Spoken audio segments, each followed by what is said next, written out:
भाइयों, संयुक्त खाते वाली जमीन अगर आपके कोई भाई ने जमीन बेच देता है, वो सड़क किनारे वाले जमीन थी जो कि जिसका भाव बहुत अच्छा रहता है, और कहता है कि वो मैंने अपने हिस्सा का बेचा है और उसका हिस्सा रहता है पीछे, क्योंकि जाहिर सी बात है संयुक्त खाते की जमीन है, यानी कि किसी की भी जमीन में बंटवारा नहीं हुआ है, तो जमीन उसने बेच कैसे दिया? क्योंकि संयुक्त खाते में तो सभी लोगों की रजामंदी होनी चाहिए, और एक भाई की रजामंदी नहीं है, और सारे पैसे भी उसने अकेले खा लिए। तो इसके दौरान आप क्या कर सकते हैं? आप क्या क्या ऐसे कदम उठा सकते हैं जिससे आप वो उसके बेनिफिट मिले, या उस जमीन को आप कैसे रजिस्ट्री उसकी कैंसिल करा सकते हैं? सारे वो उपाय हम बताएंगे आपको इसी वीडियो में। ध्यान दे, चलो हमारा टॉपिक क्या है। बिना बंटवारे के भाई ने बेच दी सड़क किनारे की कीमती जमीन। डिजिटल सर्वे 2026 में क्या होगा? रजिस्ट्री रद्द कराने का, स्टे देने का कानूनी हथियार। उस तरह ये समझ लीजिए भाइयों कि हम हर एक वो हथियार बताएंगे, हर एक वो तरीका वो बताएंगे, आप अपनी ज़मीन को सुरक्षित कर पाए, उसके बेनिफिट ले पाए, और सारे उन डॉक्यूमेंट्स को भी आप सुरक्षित कर पाए जो कि आपको भाई आपसे छुपा करके बेच रहा है ज़मीन, जिसकी वजह से। आते हैं अपने टॉपिक के पहले क्वेश्चन पे, ध्यान दीजिएगा। और हाँ दोस्तों, वीडियो को लाइक और चैनल को सब्सक्राइब करना मत भूलिएगा, क्योंकि ऐसा इंफॉर्मेशन आपको हमारे अलावा तो कहीं नहीं मिलेगा। ध्यान दीजिएगा, बिना बंटवारे की जमीन पर मालिकाना हक। अब समझिएगा दोस्तों, सबसे पहले जो क्वेश्चन है कि बिना बंटवारे की जो जमीन है उस पे मालिकाना हक किसका है? किसका हक है? जिसने जमीन खरीदा है उसका, या फिर जिसने जमीन बेचा है उसका? समझते हैं यार। सबसे पहले कानून का कड़ा नियम समझो। जब तक चार भाइयों की पुश्तैनी जमीन का कानूनी तौर पर बंटवारा नहीं हो जाता, तब तक जमीन के एक एक कण पर चारों भाइयों का संयुक्त अधिकार रहता है। दोस्तों, सबसे पहले इस बात यह समझिए कि जब तक जमीन का सही से बंटवारा नहीं हो जाता है, अगर जमीन एक ही खाते में दर्ज है, एक ही आदमी के नाम, तो समझ लीजिए वो चाहे ज्यादातर संयुक्त खाते की जमीन होती है, और संयुक्त खाते की जमीन कोई भी एक आदमी अपने मर्जी से नहीं बेच सकता, ये कानून कहता है। क्योंकि ये बेचना है तो सभी लोगों की रजामंदी होनी जरूरी है, सभी भाइयों के, सभी हिस्सेदारों के रजामंदी होनी जरूरी है, तभी वो बेच सकता है। ये लीगल तरीका है।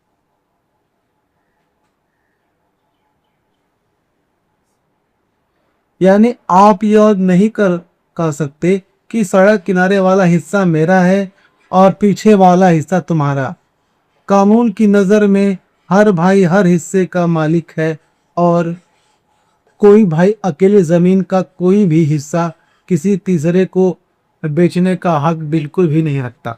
अब समझिएगा दोस्तों, जैसे कि मान लीजिए आपका भाई कोई जमीन एक बेच देता है सड़क के किनारे वाला, और वो बोलता है कि मैंने तो अपना हिस्सा बेचा है, तुम्हारा तो हिस्सा पीछे वाला है, पीछे वाला। और जाहिर सी बात है, सड़क किनारे जमीन है तो अच्छी और मोटी कीमत होगी उसकी। तो ये थोड़ा तय करने वाला वो कौन होता है कि जब तक ये आप समझिए संयुक्त खाता है, अभी तक बंटवारा नहीं हुआ है, तो वो एक अकेले कैसे कैसे कह सकता है कि वो किनारे वाली जमीन मेरी है और पीछे वाली तुम्हारी है? ये कानून नहीं कहता है, और ये तरीका नहीं है। कानून ये कहता है अगर संयुक्त खाता है तो सभी लोग की जमाबंदी होनी जरूरी है, तभी आप जो है वो जमीन बेच सकते हैं, खरीद सकते हैं, या फिर कोई भी खरीद सकता है। ये कानून कहता है। बिना बंटवारे की यह मुमकिन नहीं है कि आप तय कर ले कि वो मेरा हिस्सा है, तुम्हारा हिस्सा है। बिना बंटवारे का यह मुमकिन नहीं है। आगे बढ़ते हैं। क्या बिना बंटवारे की रजिस्ट्री मान्य है? सुप्रीम कोर्ट का नियम। अब समझ लो दोस्तों, अब समझने वाली ये बात है, सबसे बड़ी बात और सबसे अहम बात यह है, क्या बिना बंटवारे की जमीन की रजिस्ट्री जो आप करा रहे हैं वो मुमकिन है? सुप्रीम कोर्ट का नियम क्या रहता है, समझिएगा। अब आपके दिमाग में यह सवाल आ रहा होगा, फिर भाई ने रजिस्ट्री कैसे कर दी? भाइयों, चालाक भाई अक्सर अपना अविभाजित हिस्सा बेच देते हैं, लेकिन सुप्रीम कोर्ट का कड़ा फैसला है कि अगर किसी सह मालिक ने बिना बंटवारे की कोई विपक्ष हिस्सा, यानी कोई भी हिस्सा अगर बंटवारा नहीं है, सुप्रीम कोर्ट का ये कहना है कि अगर मान लीजिए कोई आदमी बेच देता है जमीन, और ये क्लियर नहीं है कि कौन सा हिस्सा उसका है, कि जाहिर सी बात जब बात तक बंटवारा नहीं है तब कोई हिस्सा कैसे क्लियर होगा? अगर वो बेच देता है तो सुप्रीम कोर्ट का नियम क्या कहता है, ध्यान दीजिएगा। जैसे सड़क किनारे वाला हिस्सा बेच दिया है, तो वो रजिस्ट्री बाकी भाइयों के अधिकारों का बिल्कुल भी प्रभावित नहीं कर सकती। खरीदार सिर्फ उस हिस्से का मालिक बनेगा जो कानूनी बंटवारे में उस धोखेबाज भाई को मिलेगा। आप समझिएगा दोस्तों, कानून ये कहता है कि कोई एक रजिस्ट्री ये नहीं कह सकता कि मैंने उसी जमीन को लिया है, क्योंकि अभी तक तो जमीन का बंटवारा हुआ नहीं। तो यानी खतरा उसे भी है जो जमीन खरीद रहा है।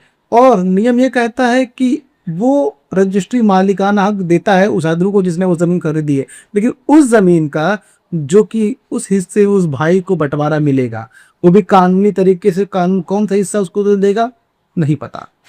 और उस रजिस्ट्री का जो मालिकाना हक, जो रजिस्ट्री करने वाले का हक है, वो सभी भाई का होगा। और किसी एक ने कर दिया तो फिर कानूनी तरीके से बंटवारा होगा और कौन सा हिस्सा उसको मिलेगा उसी का मालिक वो आदमी तीसरा आदमी होगा जिसे जमीन खरीदेगा। भले वो सड़क किनारे की जमीन हो, उसने देख कर खरीदी हो या पीछे खरीदी हो, जो नियम कहता है वो तो करना ही पड़ेगा। सड़क किनारे वाली जमीन पर खरीदार सीधे कब्जा नहीं जमा सकता। और ये भी है कि जब तक रजिस्ट्री आपने करा तो लिया, लेकिन जब तक बंटवारा क्लियर नहीं है तब तक वो खरीदार सड़क किनारे वाली प्रॉपर्टी या फिर जमीन का मालिकाना हक वो दावा नहीं करेगा, क्योंकि वो दावा करेगा जो मालिक है लेकिन वो उसका हकदार नहीं है जब तक बंटवारा न हो जाए, क्योंकि कौन सा हिस्सा किसके हिस्से मिलेगा किसी को नहीं पता। तो बी अवेयर, थोड़ा चालाक हो जाइए। और हाँ दोस्तों, प्रॉपर्टी से रिलेटेड कोई भी परेशानी, आपका जमीन किसी ने कब्जा किया हो, वो आपकी जमीन छोड़ नहीं रहा हो, मारने की धमकी दे रहा है, भूमाफिया ने कब्जा किया, कांटेक्ट कीजिए। आप जो है मुझे कमेंट बॉक्स से मैसेज कीजिए, मेरा व्हाट्सएप नंबर लीजिए। जितनी परेशानियां सारी हम सॉल्व करके देंगे, सारी स्ट्रेटेजी आपको बताएंगे, सारे वो आवेदन हम बना करके देंगे। हाँ, थोड़ी फीस हम लेंगे, छोटी सी फीस रहेगी, बहुत ही नॉर्मल सी, हर कोई लेगा, बिना फीस की तो कोई काम नहीं करेगा। लेकिन हाँ, ये हमारा दावा है कि हम उस आदमी को उखाड़ फेंकेंगे वहां से जिसने आपकी जमीन पर कब्जा कर रखा है, चाहे वो कोई भी हो। दोस्तों आगे टॉपिक की तरफ ध्यान दीजिएगा। डिजिटल सर्वे 2026 में अमीन क्या करेगा? अब समझिएगा भाई, डिजिटल सर्वे जो चल रहा है 2026 में, उसमें अमीन क्या करेगा, ध्यान दीजिए। अब समझो कि डिजिटल सर्वे 2026 में सर्वे अमीन ऐसी रजिस्ट्री पर क्या करेगा? अगर खरीदार जमीन के सामने बिना बंटवारे वाली रजिस्ट्री दिखाता है और आप यानी बाकी भाई सर्वे कैंप में जाकर प्रपत्र 3.1 में लिखित आपत्ति दर्ज कराते हैं, तो अमीन के पास उस खरीदार का नाम, नया खाता खोलने का कोई अधिकार नहीं है। देखिए दोस्तों, अगर हमारी जबरदस्ती वो खाते धारक जो है जिसने जमीन खरीदा है वो जबरदस्ती कब्जा कर रहा है, आपको घबराना नहीं है। सीधा आप लोग मेरी करके सभी भाई जाइए, क्योंकि जाहिर सी बात अभी तो बंटवारा हुआ नहीं है। सीधा सर्वे कैंप में अमीन के पास, सर्वे कैंप में सीओ के पास आप जाके एक पत्र भर दीजिए, फार्म संख्या 3.1, और उसमें ये हो जाएगा कि जो वो अधिकार ले रहा है, जो परेशान कर रहा है कि मैं इसी जमीन का मालिक हूँ, उसका खाता अलग से नहीं खुलेगा, वही रुक जाएगा जब तक वो बंटवारा नहीं होगा। तब तक, जब तक कानूनी रूप से जमीन का बंटवारा नहीं हो जाएगा, कब तक वो उसका सारा काम रुका रहेगा, उस खरीदार का जिसने जमीन खरीदा है,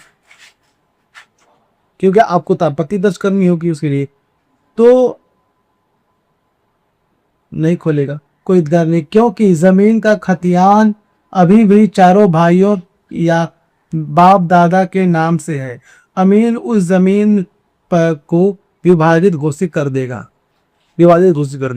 देखिए दोस्तों, क्योंकि अभी भी उस जमीन पर, क्योंकि आप आपत्ति दर्ज कर देंगे, अमीर ये सारी चीज चेक करेगा, ये भी देखेगा कि जो खतियान है वो अभी भी आप चारों भाइयों के दादा परदादाओं के नाम पर चल रहा है, तभी तो एक खाते में है। अगर आप लोग के नाम पर आएगा तो सभी लोग को अलग अलग खाता खुल जाएगा सभी लोग का। तो सीधा अमीन क्या करेगा, उसका स्टेटस जो है विवादित घोषित करते कि जमीन को वहीं पे लॉक कर देगा, तब तक जब तक आप लोग आपस में बंटवारा नहीं कर लेते या फिर कानूनी रूप से आपको बंटवारा करके वो चीजें क्लियर नहीं करते कि कौन सी जमीन किस किस्से में है, तभी वो खरीदार वो जमीन अपना हक जता पाएगा। आगे बढ़ते हैं। रजिस्ट्री रद्द कराने और स्टे लेने का कानूनी अधिकार। अब समझिएगा भाई, रजिस्ट्री रद्द कराने का, स्टे लेने का कानूनी अधिकार क्या है बताते हैं आपको। अब कान खोलकर सुन लो, अगर आपके साथ ऐसा फ्रॉड हुआ है तो आपको तुरंत ये काम करने हैं। पहला काम, सर्वे कैंप में ऑब्जेक्शन ठोको और लिख दो कि यह रजिस्ट्री अवैध है।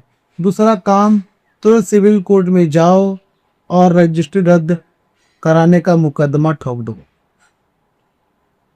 देखो दोस्तों, अगर मान लीजिए ऐसा काम हो रखा है, गैर हिस्ट्री हो गई, बाकी कुछ दिक्कत आ रहा है, तो उसे क्या करना है आपको, ऐसे मान लीजिए फ्रॉड होता है तो क्या करना है, सर्वे कैंप में जाइए, आप ऑब्जेक्शन तुरंत पूछिए बिना सोच समझे, या फिर आप सिविल कोर्ट जाइए और वहां जा करके आपको करना है, और सिविल कोर्ट जा करके आपको रजिस्ट्री रद्द करने का एक ऑब्जेक्शन, आपको पिटीशन दायर करना है। वो हो सकता है क्योंकि वो खातेधारक जमीन है, तो एक खाते के नाम पर कोई अकेला आदमी कैसे जमीन बेच सकता है, ये नियम है, तरीका है। तीसरा काम है, मुकदमे के साथ तुरंत स्टे ऑर्डर की अर्जी दो ताकि वो खरीदार जमीन पर कोई निर्माण ना कर सके या उसे आगे बेच न सके। और मुकदमे के बाद आप तुरंत एक स्टे ऑर्डर की भी मांग कीजिए, उसके भी अर्जी दे दीजिए, ताकि स्टे ऑर्डर इसलिए चाहिए कि वो जो आदमी है ना कोई जमीन को बेच पाए, ना ही कोई निर्माण कर पाए, किसी और के नाम पर ट्रांसफर कर पाए। यानी उसके लिए वो ऐसे गले का पान बन जाएगा, ना वो चबा पाएगा, ना ही निगल पाएगा और ना ही थूक पाएगा, ऐसे माहौल बन जाएगा। और आप करना ही चाहिए। देखिए दोस्तों, आपके जो अधिकार है वो आपको जानना जरूरी है, इसीलिए हम आए हैं। हम पूरा आपको पूरा एक प्रोसीजर दे रहे हैं, सभी सारे परेशानियों को हल करके दे रहे हैं, पूरी स्ट्रेटेजी दे रहे हैं, सारे वो आवेदन आपको प्रोवाइड करेंगे। आप उनसे कांटेक्ट कीजिए, आपको जो परेशानियां हैं, जो दिक्कत है, जमीन से रिलेटेड कोई भी परेशानी है, आप मुझे कमेंट बॉक्स से मैसेज कीजिए। फेसबुक पे देख रहे हैं तो मैसेंजर मैसेज कीजिए, बदले में आप मेरा व्हाट्सएप नंबर लीजिए। व्हाट्सएप नंबर मिलते हैं आपको, सिर्फ और सिर्फ व्हाट्सएप करना है, जो परेशानियाँ वहाँ बताइए, सारी परेशानियों का हम हल करके देंगे, सारी स्ट्रेटेजी बताएंगे आपको क्या करना है, कैसे करना है और क्या क्या करना है, सारे आवेदन भी आपको हम देंगे। बदले में आपको हमारी फीस देनी होगी, जो भी फीस निर्धारित करी जैसी होगी हाँ हमारे और आपके बीच में खान के हिसाब से वो आपको पे करनी होगी। फिर अब हम जो है आगे बढ़ेंगे, बिना फीस के कोई काम नहीं होगा भाई।